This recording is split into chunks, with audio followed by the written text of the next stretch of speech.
course, what is nonviolence is the big overarching question, and there are different ways of looking at it. But the way we look at it here at the Metta Center is, first of all, we're talking about what's called principled nonviolence, not strategic nonviolence. Strategic nonviolence is just meaning I'm going to do something and I'm not going to use violence because I don't think it would work or it would be counterproductive. But principled nonviolence means I'm going to use nonviolence because I recognize the unity among us. And I believe that every problem can be solved without harming the person.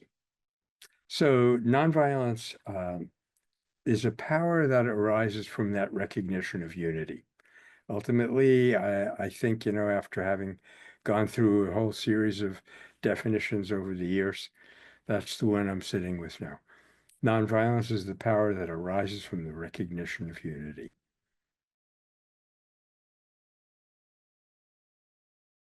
Violence is the willingness to injure that arises from the non-recognition, from the failure to recognize, to acknowledge our connectedness, our ultimate unity. So it can express itself, of course, here Johan Galtung, great peace researcher, gave us these categories which were very useful. It can be physical violence, which we're all unfortunately too familiar with. It can be structural violence, the violence that's built into a system, for example, that skews voting privileges so that certain classes of people can't vote or can't vote as easily as others. That would be an example of structural violence. And cultural violence is where we think, we have the right culture and you don't. So yeah, if we dominate you, you'll be all the better off for it. And that is the underlying principle of colonialism, which Gandhi's great achievement was to puncture that balloon, to expose the illegitimacy of the colonial enterprise.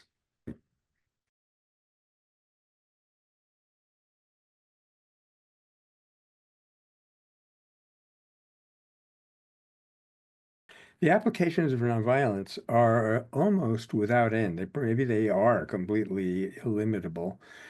Um, Wherever there are human interactions on every level, they can be built upon this acknowledgement that our ultimate well-being and our ultimate destiny is not in conflict. But as Martin Luther King brilliantly said, I can't be what I ought to be until you are what you ought to be. And you cannot be what you ought to be until I am what I ought to be. So our well-being is deeply interdependent. And nonviolence can express itself in personal relationships where you are, you're kind to other people, you try to help them. And in fact, if they are doing something that you are convinced is wrong, then you will try to stop what they're doing, but not out of a desire to compromise or injure their welfare. On the contrary, it's like, a nonviolent act in personal relationships or at the higher levels is like an act of surgery, which goes in and tries to separate a person from their bad behavior. So, in terms of social nonviolence, you would look at instances or areas of prejudice within a society and confront them and expose them and cause them to at least partly evaporate, which is exactly what Martin Luther King did. And then in the international community, of course, we are now building institutions that enable us to adjudicate not just disputes, not just disagreements, but conflicts through nonviolent means. And that institution primarily is known as civilian-based defense.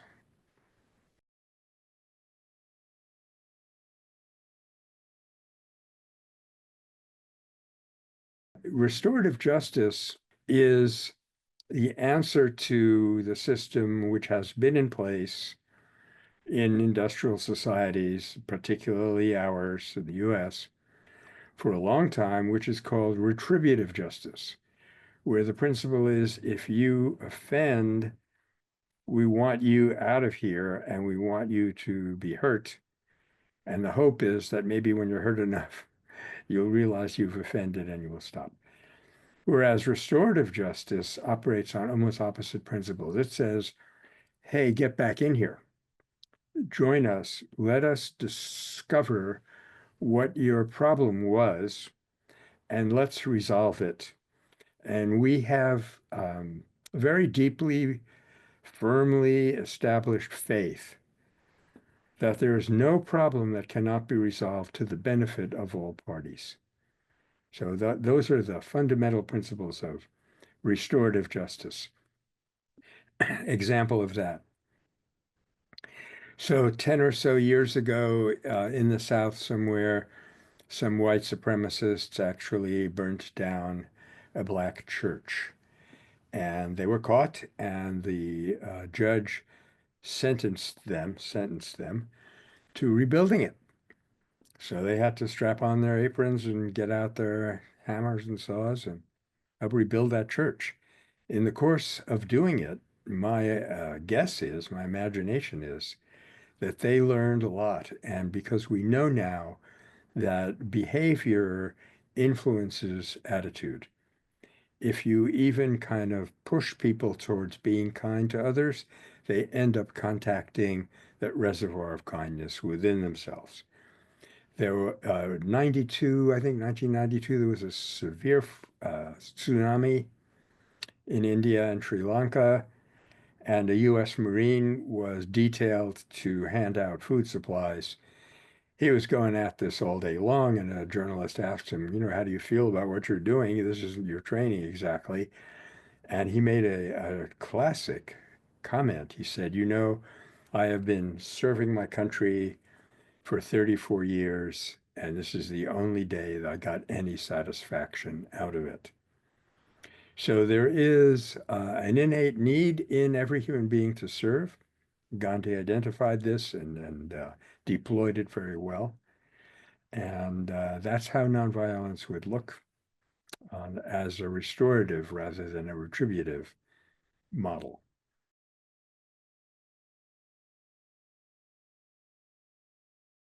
The key features or feature singular of the new story, or let's say features, two. First, that as human beings, we are body, mind, and spirit. This is reasonably not controversial, but what makes it quite significant is that as bodies, of course, we are separate. No two bodies can occupy the same space at the same time. I learned that in school, but what I didn't learn in school is that I wasn't a body, or I wasn't just a body. So as minds, we can talk about a meeting of the minds, and as spirit, the scientific term for which is consciousness. And this is really new in science over the last maybe 20 or so years. As consciousness, we are absolutely one.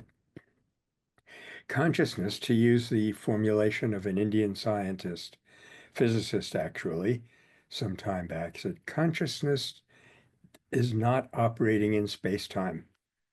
So you can't say, I have this consciousness up to here and you have that consciousness over there. Consciousness is mysteriously uniform throughout all time and space. So the more we can become aware that consciousness is the core of our being, the easier it will be to eliminate and go past all forms of violence. So that's the new story. The new story is we are essentially united by virtue of the fact that we participate in an illimitable consciousness. The old story, the one that I implicitly and explicitly learned when I was going to school, is that we are physical bodies, and therefore we are radically separate, and therefore it is perfectly plausible that my well-being might depend on your suffering. So I might have to damage, hurt other people in order to be fulfilled. In the new story, that is completely impossible. If I damage another person, I myself am damaged to that extent. So that's the new story in a nutshell.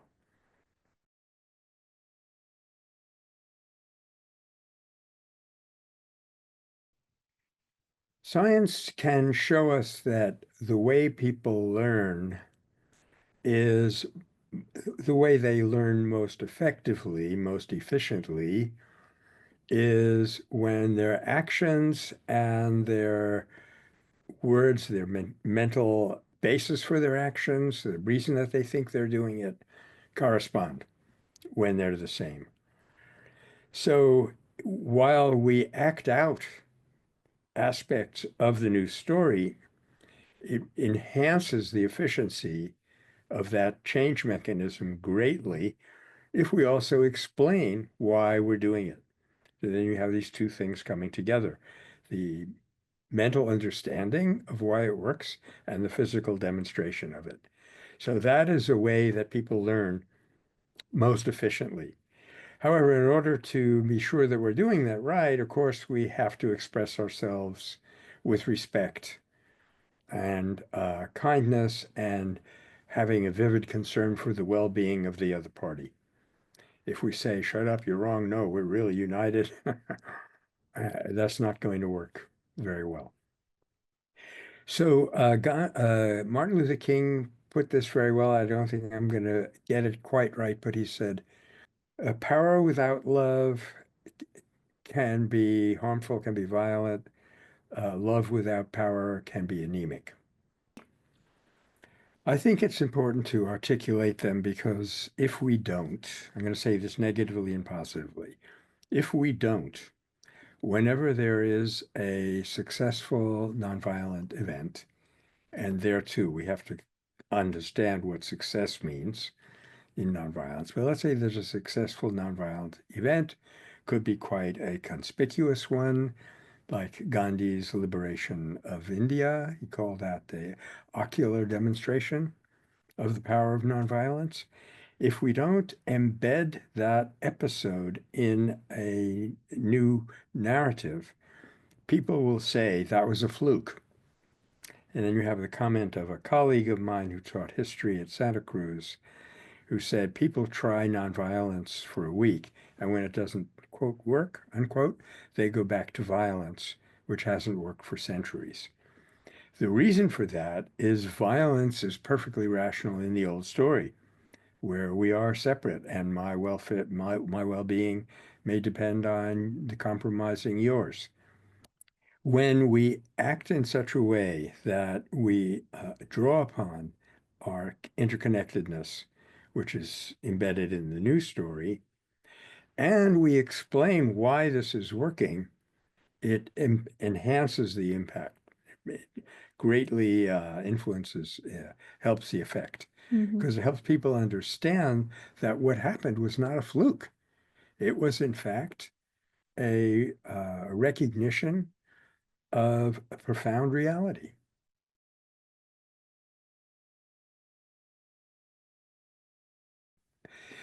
This approach is centripetal. That is, we're looking at the outward, most outer harmonies, which are harmonies with the environment, for example. And then we get down a little bit closer to our individual human reality, and we say harmony with other people. That's number two. And finally, we come to recognize that to be effective peacemakers, social changers of a positive kind, we have to establish harmony within ourselves. So that is the third harmony. Though in terms of how action flows, the third harmony, confusingly enough, is actually the first. If you have, to the extent that you have failed to achieve harmony within yourself, it will compromise your effectiveness in social circle and as an actor on the global scale. And this model, incidentally, has some Buddhist roots, but it also goes back to 8th century of our era, there was a really, really prominent uh, sage in South India by the name of Shankara, and he talked about the tapatreya, the three sources of suffering from the environment, from other people, and from ourselves. So we're just reversing that and saying we now establish harmony with the environment, with the global community, with other people, and within ourselves.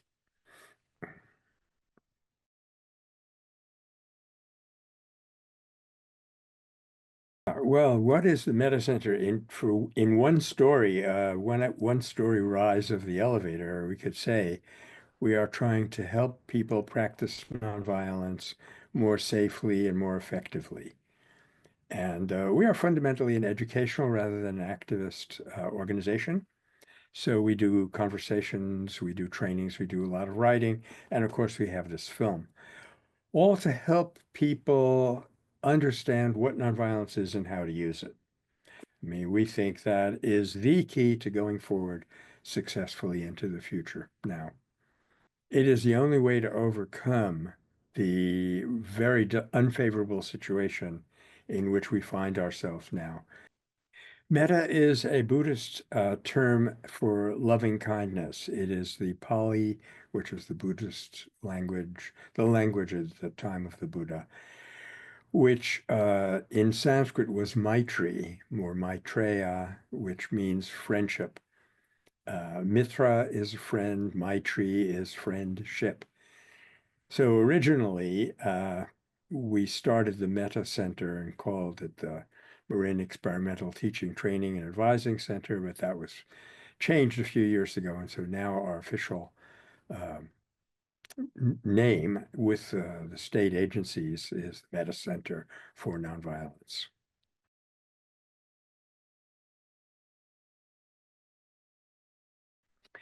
Barbara Deming was an early feminist activist who gifted us with this image of the two hands of nonviolence, which I think a lot of us have found very useful. The one hand says, I am against what you're doing. I will prevent you from your injustice. But what makes it nonviolence is the second hand, which says, but I'm open to you as a human being. I think we could actually go a step further and say, I'm against your injustice because we are open to you as a human being. Gandhi was very clear on this point that he believed in his heart that he was doing the British a great favor by making it impossible for them to go on ruling India. And in fact, the great uh, British historian Arnold Toynbee said he made it impossible for us to go on ruling India, but he made it possible for us to leave without rancor and without humiliation. And I find this so inspiring and so important. So those are the two hands in that context. He made it impossible for us to go on ruling India, but he made it possible for us to leave as friends without rancor and without humiliation. That, I think, is the doctrine of nonviolence in a nutshell. I think it could be said that humiliation is the greatest form of violence. To make another person ashamed of who he or she is injures that person psychologically on a very deep level. And recently, there has been Evelyn Lindner has been studying and trying to educate people about and help them overcome humiliation. She has a center for humiliation studies. Gandhi was keenly aware of that. That's why he would often say when he was addressing the British, well, here's one of his famous statements. He said, I hate from the bottom of my heart the system of government that the British have set up in India. But I refuse to hate the domineering Englishman, just as I refuse to hate the domineering Hindu.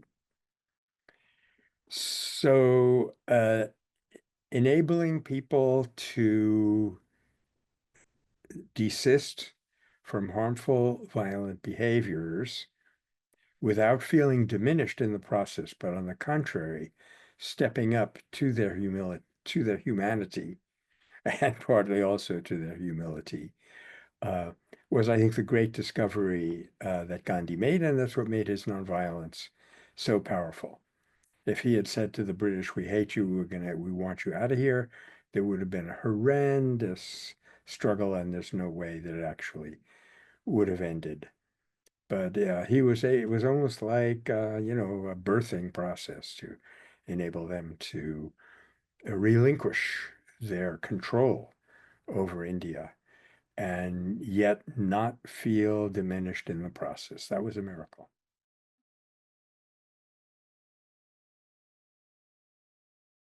The roadmap is a model that attempts to bring into one image, one framework, really, the various issues and something about the way we should approach them.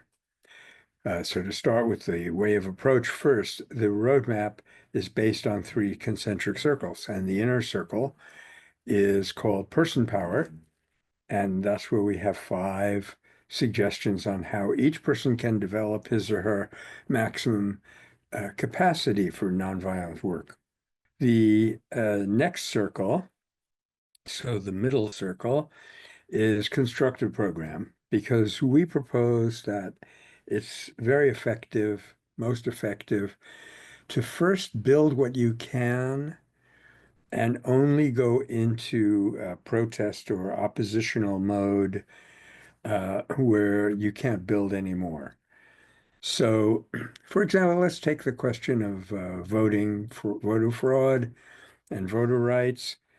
The constructive program aspect of voter rights would be to go into your community, have conversations, make sure that your neighbors are encouraged, if not inspired, to go out and vote, first of all, or maybe second of all. First of all would be to inform themselves about the issues, which are sometimes straightforward once you have a basic concept of human unity, and sometimes a little subtler. And then the third circle, once you're ready to move on, is the opposition. That's where you start with protests and, if necessary, go to disruption. And then, of course, we have the escalation curve to kind of plot that course for you. The general idea is that the what you have not yet done on circle A will limit your effectiveness in circle A plus one. So we're not saying everybody has to achieve self-realization or illumination or complete ahimsa before they move on to construct a program. But don't neglect it. Don't jump into, above all, don't expect it'll be very effective to jump into protest, which is the weakest form of opposition, when you haven't really done anything to prepare yourself and to create alliances and organizations to ready yourself to move as a group. And then around the circle, we have six broad areas of where issues will occur, like democracy, economy, of course, is an important one, and the rest also self-explanatory. So it's just a kind of, I think it's kind of encouraging because a lot of people feel that they cannot get a handle on the issues that they're facing today.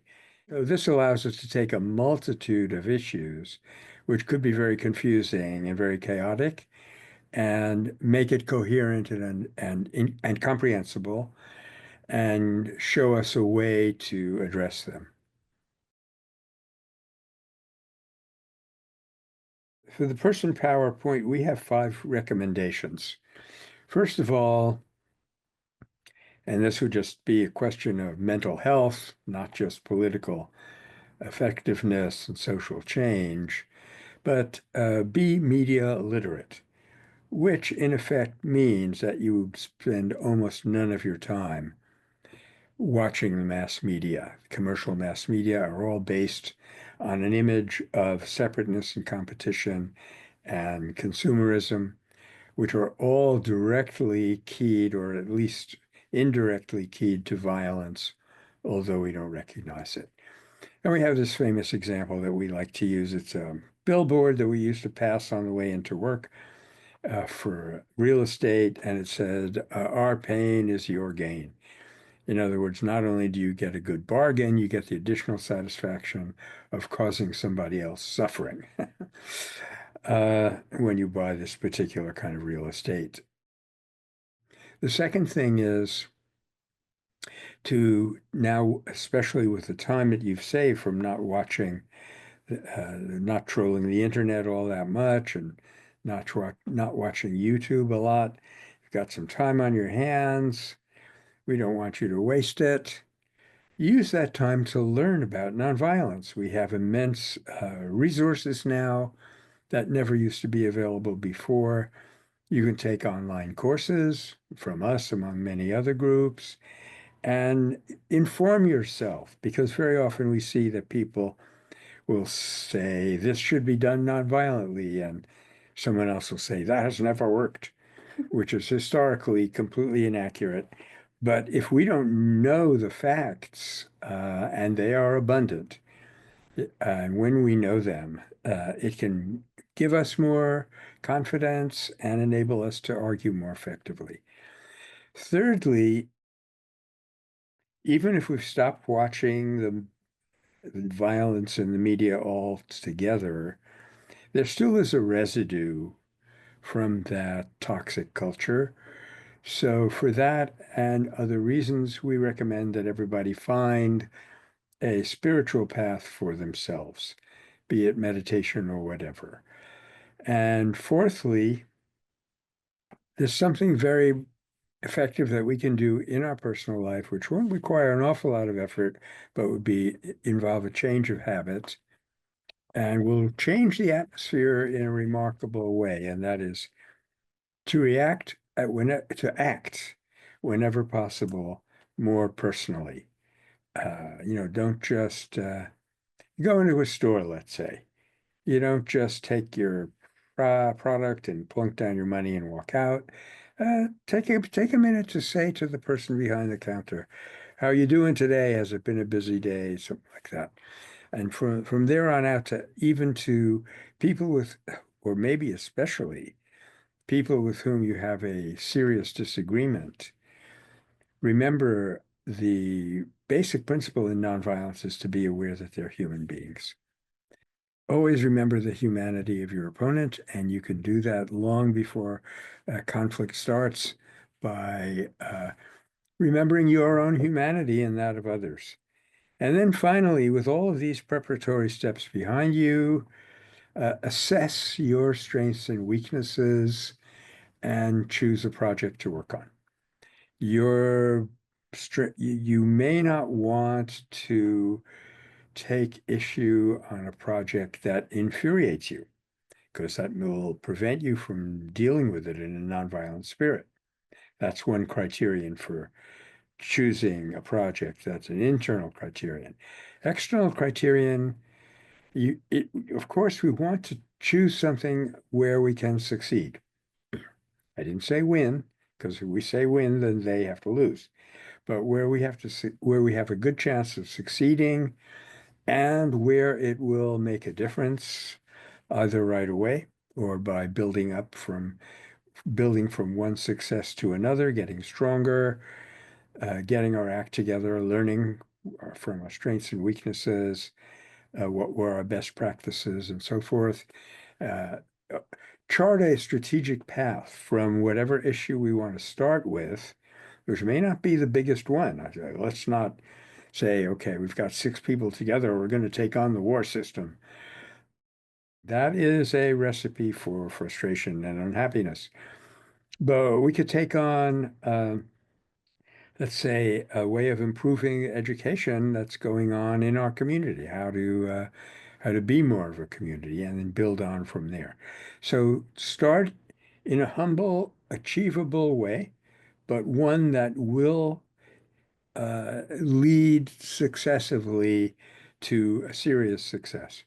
In other words, we'll be able to choose a what I like to call a keystone issue and hopefully a stealth issue. Classic example was the Khadi campaign in India. Gandhi got everybody spinning cotton and weaving their own cloth. It was, very successful project. It got everybody together. So it was very good for giving them a sense of who they were as a community and gave them a lot of economic support. And basically, here's the stealth part, it undermined the stranglehold of the British Raj. The Raj was taking Indian cotton, shipping it to Lancashire, other places, and manufacturing cloth, bringing it back to India and selling it to Indians at a high price, if they could even afford it.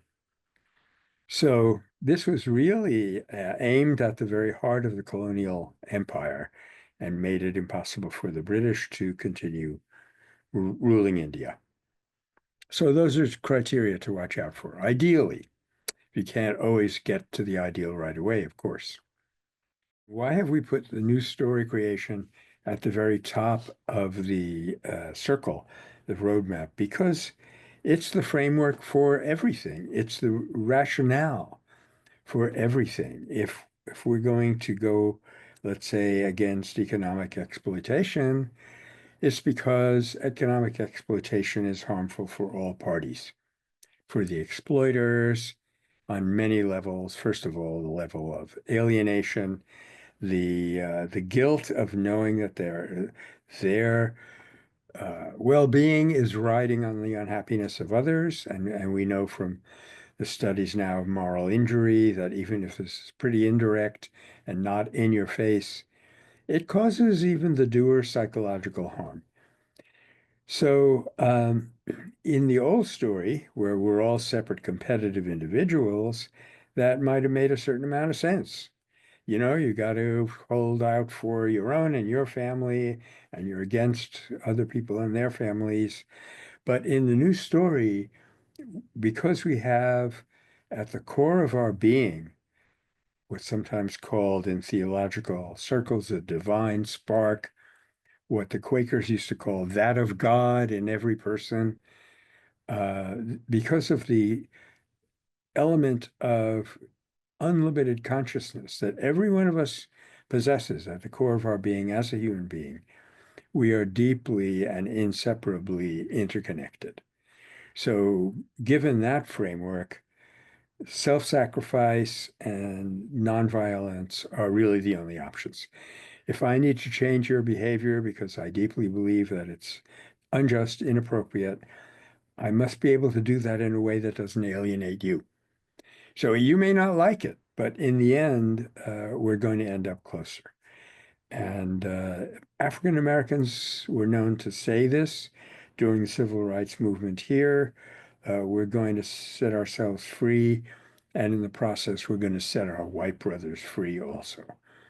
So that's a beautiful aspect of the news story, and it helps to rationalize and justify and beautify every other part of the project, the big roadmap.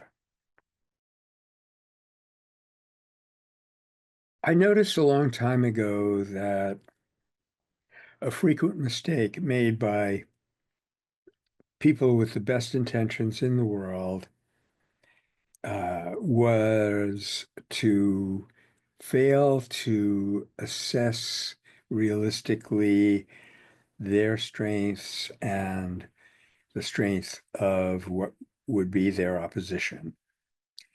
So you had some people doing a kind of David and Goliath thing. You have people tilting at windmills, all of those traditional mistakes. So the escalation curve, again, is just a simple model that may help us assess where we are in which project. And the curve rises going from left to right to show how conflict can become, left to its own devices, much more serious. So we divide this conveniently into thirds. In the first third, you don't really have a conflict, at least not a serious conflict. It's more like a disagreement or somewhere in between. Say it's a dispute. And at each stage, there are appropriate mechanisms. And the appropriate mechanism at stage one, the criterion for which is that people, the opposition, is still listening to you. The appropriate technique is conversation, petitioning, argument.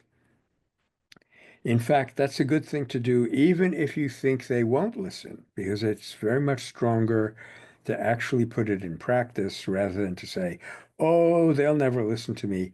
What you always want to do in nonviolence is to think more highly of the opponent than they seem to deserve, which will help draw them into a more just and higher position.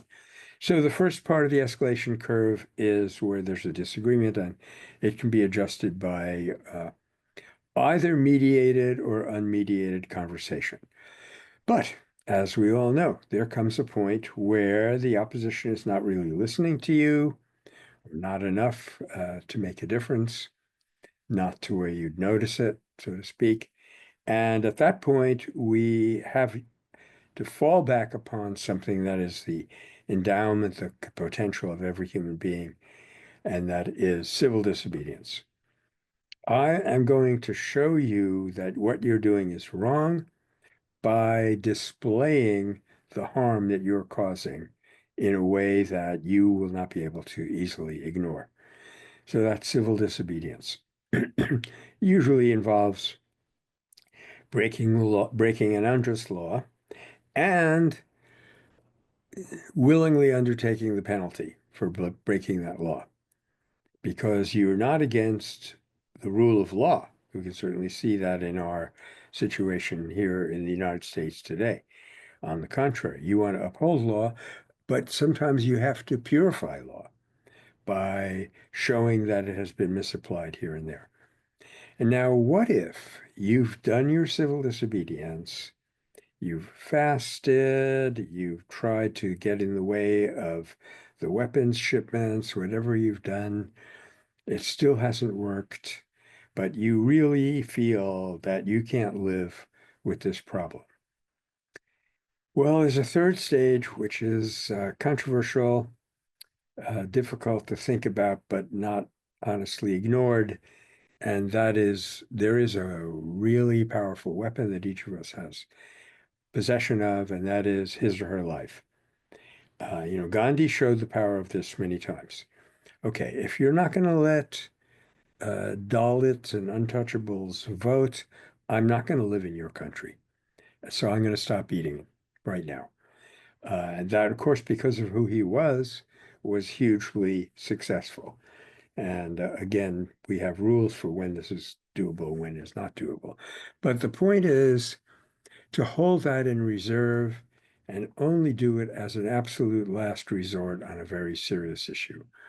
There are people who have sat down in front of the Pentagon and said, we're not going to eat until you stop the arms race. But of course, that was going to very far up the escalation curve before you'd even started having conversations, elections, and so forth. So again, between those two models, I think we have some very comprehensible, easy to use guidelines that enable us to choose the right mechanism at the right time.